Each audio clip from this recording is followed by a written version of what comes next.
हा व्हिडिओ संपूर्ण बघा.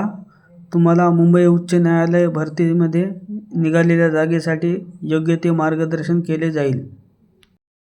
1905 मध्ये इंग्रजांनी बंगालची फाळणी केली. या फाळणीत जबाबदार कोण होते?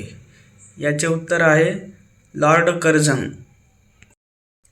तुम मुझे खून दो मैं तुम्हें आज़ादी दूंगा हे वाक्य कोणाचे होते? याचे उत्तर आहे नेताजी सुभाषचंद्र बोस. भारतीय असंतोषाचे जनक कोणास म्हटले जाते? याचे उत्तर आहे लोकमान्य टिळक.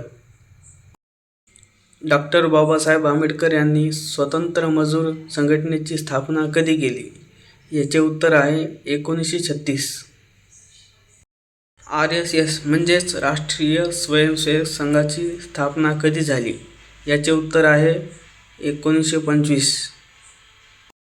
संपूर्ण आंदोलनाचा क्रांती नारा कोणी दिला होता? याचे उत्तर आहे जयप्रकाश नारायण.